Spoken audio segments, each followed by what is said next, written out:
За бүгдээрээ Octo-Learn-ийн англи хэлний Unit 2-ын 4-р хичээлдээ тавтан мөрөл.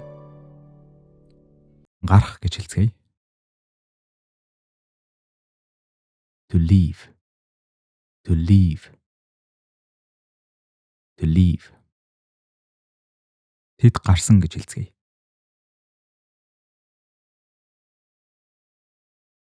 They left. They left. Энэ бол энгийн өнгөрсөн цаг буюу past simple tense. They left. Би ирж байна гэж хэлцгээе.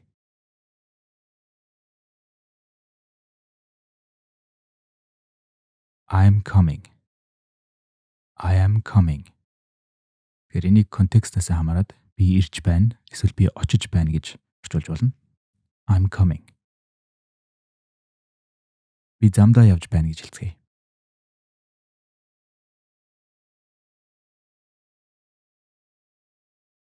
I'm on my way. I'm on my way. Тэгэхээр on my way гэдэг нь ерөнхийдөө замдаа явж байна гэсэн утгатай. I'm on my way. Чи хизээ гарах вэ гэж асууцгаая.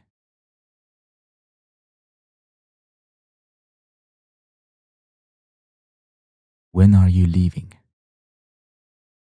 When are you leaving? When are you leaving? Би аль хэдийн гарсан гэж хэлцгээе.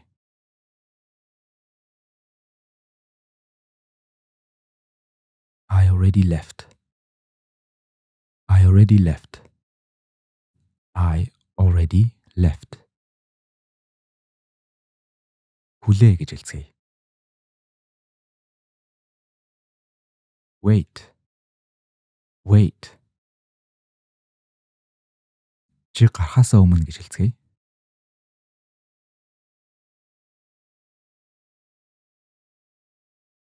Before you leave. Before you leave. Before you leave. Чи гарахаасаа өмнө энийг аваад яв гэж хэлцгээе.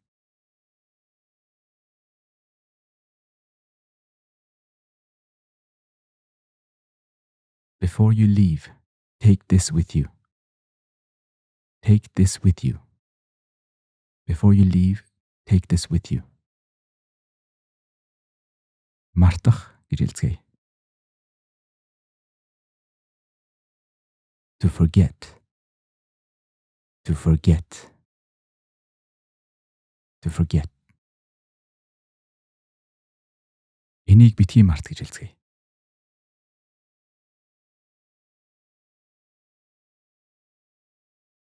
Don't forget this. Don't forget this. Don't forget this. Мартсан гэж хэлцгээе. Forgot. Forgot. Тэгэхээр бид нэр get гэдэг үг өнгөрсөн цаг дээр got гэж хувирдгийг мэднэ. Тэрнтэй адилхан forget гэж үг бас forgot болж хувирна. Forgot. Би мартсан гэж хэлцгээе.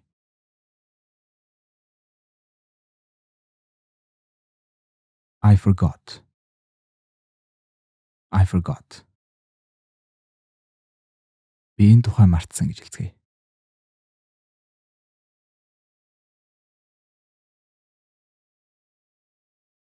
I forgot about it. I forgot about it. I forgot about it. I forgot about it. Эсвэл мэдээж аливаа зүйл рүү зааж хэлж байгаа бол I forgot about this. Чи энэ тухай мартсан уу гэж асууцгаая.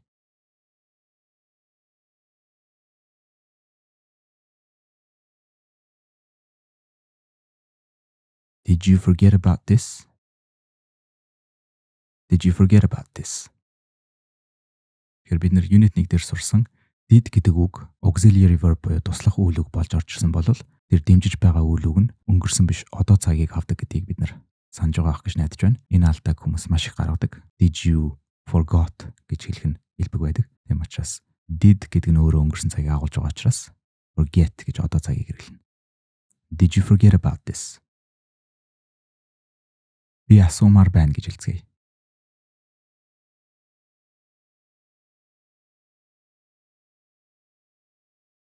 I want to ask.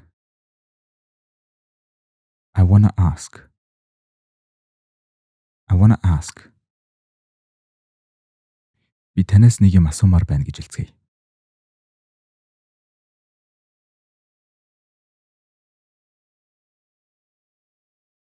I want to ask you something. I want to ask you something.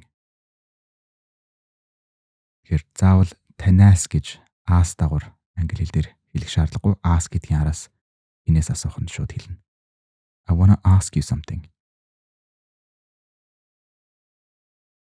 Мэдээж гэж хэлцгээе.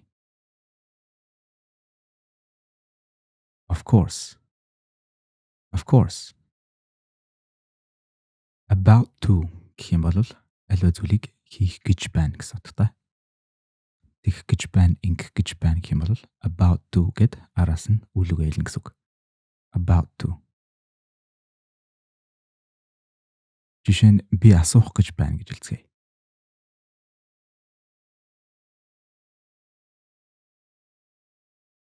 I'm about to ask.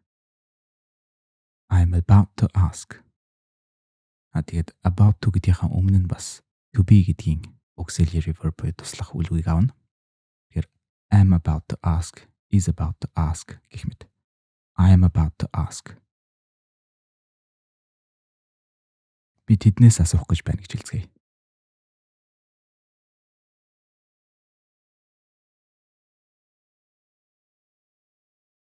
I am about to ask them.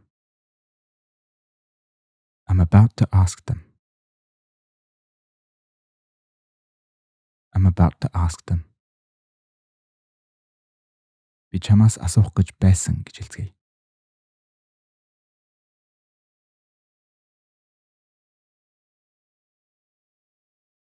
I was about to ask you. I was about to ask you. I was about to ask you. Би чамаас нэг юм асуух гэж байсан гэж хэлцгээе.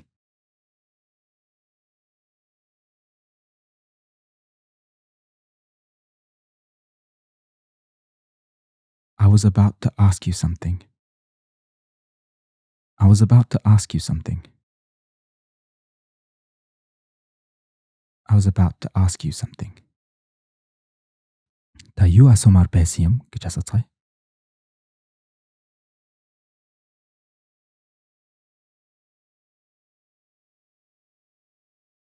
What did you want to ask? What did you want to ask? What did you want to ask? Юу ч биш гэж хэлцгээе.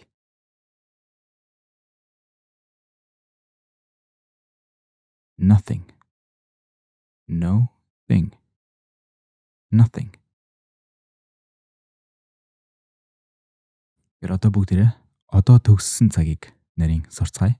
Present perfect tense буюу одоо төгссөн цаг нь өнгөрсөнд болсон үйл явдал одоотой холбоотой үед ашиглагддаг гэж ойлгож болно. Одоо төгссөн цагийг бид саяхан дууссан үеийн үр дүн эсвэл өнгөрсөнд эхлээд одоо хүртэл үргэлжилж байгаа зүйлийн үйл гэх мэт нөхцлүүдэд хэрэглэнэ. Auxiliary verb буюу туслах үйл үг нь have эсвэл has орно. Өөрөөр хэлбэл he, she, it буюу ганц тооны 3 дахь этгээд дээр has орно, бусд үед have орно гэсэн үг. Гол үйл үг нь past participle буюу өнгөрсөн цагийн хэлбэр орно гэсэн үг. Past participle гэж яг юу вэ гэдгийг илүү нарийн ойлгоцгоё. Дуудлагын хувьд Америк аялагаар past participle гэж дуудана. Past participle. Англи аялагаар past participle. Past participle. За мэдээж past гэдэг нь өнгөрсөн гэдэг утгыг агуулна. Participle гэдэг нь participate буюу оролцох гэдэг үгтэй язгуур нэг бөгөөд энэ заримдаа тэмдэг нэрийн үүрэг гүйцэтгэх боломжтой гэсэн үг. Өмнө нь бид gerund буюу нэр үгийн үүргийг гүйцэтгэх үйл үгтэй танилцсан. Харин participle гэдэг нь тэмдэг нэрийн үүргийг гүйцэтгэх боломжтой гэсэн үг. Participle гэдгийг яаж хуургах вэ гэдгийг бүгдээрээ сурцгаая. Regular verb буюу дөрмийн үйл үг нь past participle болохоор өөрчлөгдөхгүй хэвэндээ үлдэнэ гэсэн үг. Энэ нь ed-гээр төгссөн үйл үг гэсэн үг. Жишээ нь asked, cooked, wanted гэх мэт ивэрэ үлдэнэ гэсэн үг. Харин дөрмийн бос үйл үгс заримдаа өөрчлөгдөнө. Эдгээрийг бид цаашид хэрэглэнээсээ сурцгаана. За энгийн өнгөрсөн цагаар бүгдээрээ би түүнээс асуусан гэж хэлцгээе.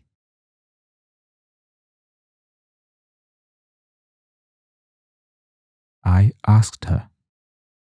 I asked her. I asked her. Одоо төгссөн цаг дээр одоо бүгдээрээ би түүнээс асуучихсан гэж хэлцгээе.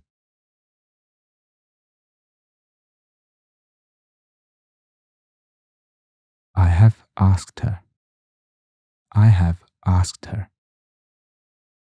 Тэгэхээр одоо гэдэг нь have гэдэг үгийг бид нэр одоо цаг дээр ашиглаж байгаа учраас одоо asked гэдэг үгийг өнгөрсөн цаг дээр ашиглаж байгаа болохоор өнгөрсөн. Тиймээс одоо өнгөрсөн цаг гэсэн үг. Тэгээд мэдээж ed-гээр төгссөн asked гэдэг үг маань regular буюу дөрмийн үйл үг учраас өөрчлөгдөхгүй хэвэндээ зөвхөн have гэдэг туслах үйл үгийг нэмсэн байна. I have asked her.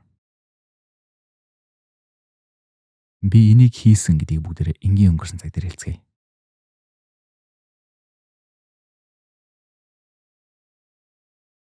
I did it. I did it. I did it. Do, did, done гэх мэт энэ to do гэдэг үг маань хийх гэхээс илүү үйлдэх гэдэг утгыг агуулж байгаа гэдгийг бүгдээрээ санацгаая. Энэ зүйлийг би хийж бүтээсэн гэдэг утгаар хэлэх юм бол мэдээж I made it болно. Харин энийг би үйлдсэн гэдэг утгаараа бол I did it. За одоо бүгдээрээ одоо төгссөн цаг дээр би энийг хийчихсэн гэж хэлцгээе.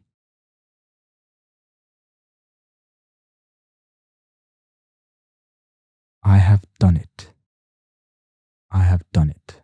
Тэгэхээр энэ past participle маань did гэдэг үгнээс done болж хувирсан байна. I've done it. I have done it. Би гарчихсан гэж хэлцгээе.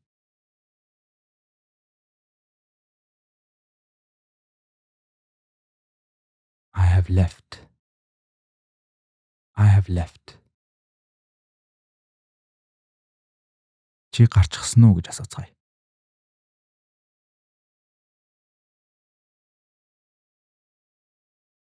Have you left? Have you left? Тэгэхээр асуулт болохоор you have гэдэг нь байранд солигдоод have you left? Чи гараагүй юм уу гэж асууцгаая.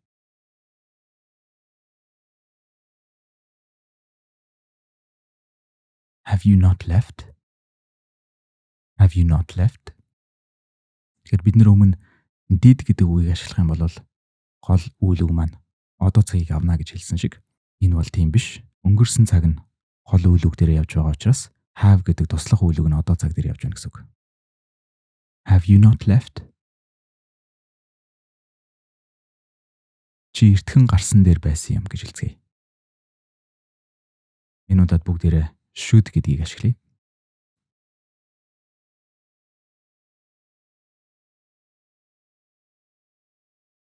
You should have left early. You should have left early. Тэгэхээр өнгөрсөн цаг дээр бид нэр should гэдэг үгийг ашиглахдаа тэгэх ёстой байсан юм, тэгэх хэрэгтэй байсан юм гэдэг утгыг илэрхийлэхийн тулд заавал have гэдэг auxiliary verb-ийг авч present perfect tense буюу одоо төгссөн цагийг ашиглана. Энгийн өнгөрсөн цагийг ашиглаж болохгүй. Жишээ нь you should left гэж хэлвэл буруу гэсэн үг. You should have left early. You should have left early. Чи үүнийг хийх хэрэгтэй байсан юм гэж хэлцгээе.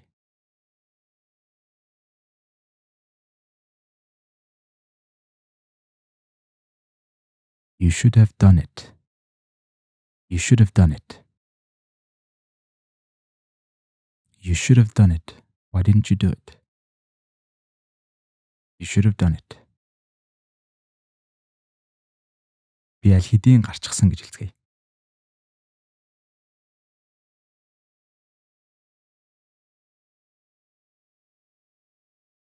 I have already left. I have already left. Бас have гэдэг үг маань богиносоод apostrophe аваад ve болж бас болно. Дуудлага нь I have гэдэг нь нийлээд I've болж байна гэсэн үг. I've already left. I've already left. Чи мартчихсан уу гэж асууцгаая.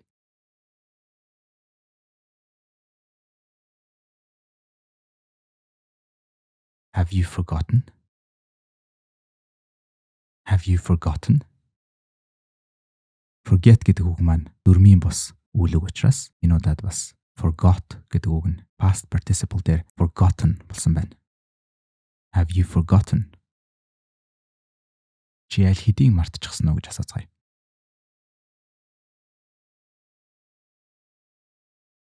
Have you forgotten already? Have you forgotten already? And that is the end of lesson number 4. Thank you so much for watching Octolearn. And if you want the full course, go to www.octolearn.online. I will see you there.